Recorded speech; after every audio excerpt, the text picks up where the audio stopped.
नमस्कार। चलिए सीधे चलते हैं महाभारत के उस एक पल में जब इतिहास की सबसे बड़ी लड़ाई बस शुरू ही होने वाली थी। कुरुक्षेत्र का मैदान है, लाखों योद्धा आमने सामने खड़े हैं और हवा में एक अजीब सी चुप्पी है।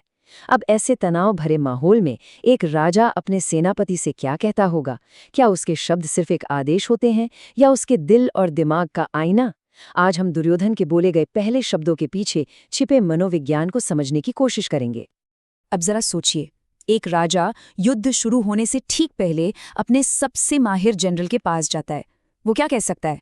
शायद कुछ ऐसा कि हम जीतेंगे या फिर दुश्मन को खत्म कर दो, है ना? पर दुर्योधन जो कहता है वो कुछ और ही था। उसके पहले ही वाक्य में तारीफ भी थी, ताना भी था और एक गहरा डर भी, सब कुछ एक साथ मिला हुआ। तो चलिए इस पहेली को सुलझाते हैं। तो यहाँ पर हमारे सामने दो मुख्य लोग हैं। एक तरफ राजा दुर्योधन और दूसरी तरफ उसके गुरु और सेनापति द्रोणाचार्य। दुर्योधन पांडवों की विशाल सेना को देखकर द्रोणाचार्य के पास जाता है और कुछ कहता है। हम इसी पहले बयान को परत दर परत खोलकर देखेंगे कि यह शब्द सिर्फ शब्द नहीं थे, बल्कि एक मनोवैज्ञानिक जंग की शुरुआत थी। तो दुर्योधन कहता है, हे आचार्य, तुम्हारे बुद्धिमान शिष्य ने जो ये व्यू रचना की है, पांडवों की इस विशाल सेना को देखो। अब पहली नजर में तो ये एक बिल्कुल सीधी सी बात लगती है ना, एक राजा है जो अपने सेनापति को दुश्मन की तैयारी दिखा रहा है। लेकिन असली खेल इस बात में छिपा है कि वो किससे बुद्धिमान शिष्य कह रहा है। नहीं, ये कोई मामूली बातचीत बिल्कुल नहीं है। यहाँ हर शब्द को बहुत सोच समझकर चुना गया है। ये तो तारीफ के भेष में एक मनोवैज्ञानिक हमला था। दुर्योधन इन शब्दों को एक हथियार की तरह इस्तेमाल कर रहा था और इसका निशाना कोई और नहीं बल्कि उसके अपने ही गुरु द्रोणाचार्य थे। दुर्योधन की ये जो टिप्पणी है असल में एक बहुत गहरा ताना है, एक सोचा समझा अपमान।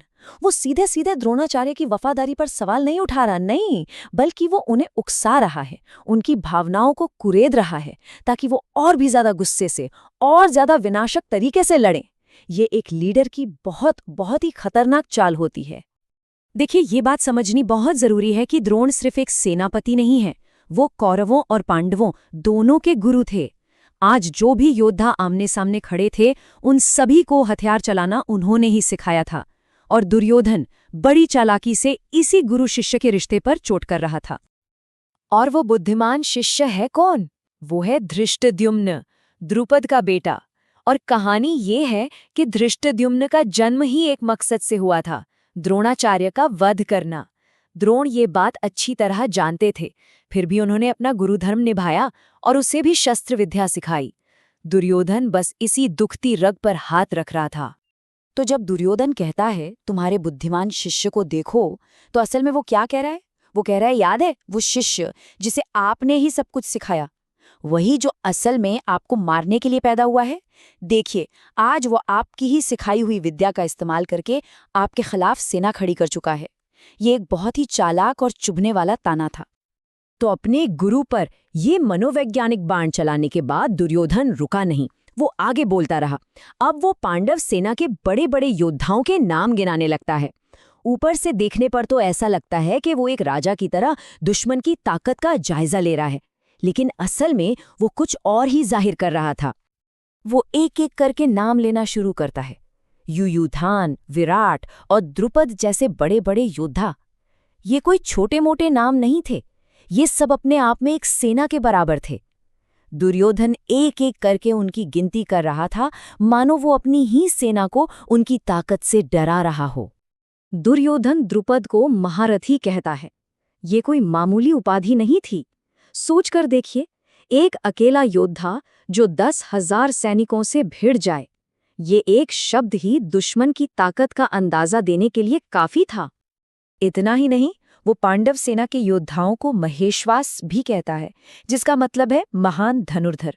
मतलब दुर्योधन दुश्मन की हर खूबी, हर ताकत को पहचान रहा था और उसे बड़े बड़े शब्दों में बयां भी कर रहा था। लेकिन सवाल तो वही है, कोई राजा लड़ाई से ठीक पहले अपने दुश्मन की इतनी तारीफें क्यों करेगा? इसके पीछे क्या मकसद हो सकता है? और फिर दुर्योधन वो एक लाइन कहता है जो उसके मन का सारा भेद खोलकर रख देती है।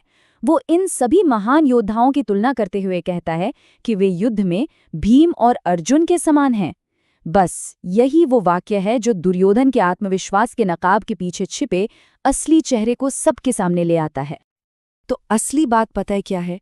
दुर्योधन की ये जो लंबी लिस्ट थी, ये कोई स्ट्रेटेजिक एनालिसिस नहीं था, ये आत्मविश्वास का दिखावा नहीं था। ये तो तारीफ के पर्दे के पीछे छिपा हुआ उसका अपना गहरा डर था। ये आवाज आत्मविश्वास की नहीं, बल्कि डर की है।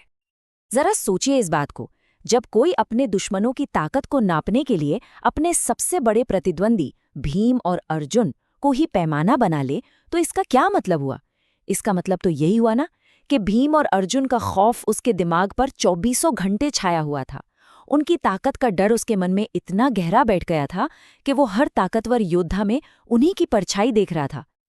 देखिए, मनोविज्ञान कहता है कि कभी-कभी हम जिस चीज से सबसे ज्यादा डरते हैं, हम उसी के बारे में सबसे ज्यादा बात करते हैं। ये उस डर को काबू में करने का एक तरीका होता है। दुर्योधन का एक एक योद्धा का नाम लेना, उनकी ताकत को गिनना, असल में पांडवों की उस विशाल सेना के सामने अपने अंदर के डर को ही छिपाने और संभालने की एक कोशिश थी, एक नाकाम कोशिश। और यहीं पर आकर ये पूरा विश्लेषण हमें एक बहुत बड़े सवाल के सामने खड़ा कर देता है। दुर्योधन ने युद्ध की शुरुआत एक ताने से की, उकसावे से की और छिपे हुए डर से की। तो क्या ऐसी नींव पर शुरू हुआ कोई भी संघर्ष, चाहे वो युद्ध के मैदान पर हो या फिर हमारी अपनी जिंदगी में, कभी सच्ची और सार्थक जीत दिला सकता है? इस पर सोचिएगा जरूर।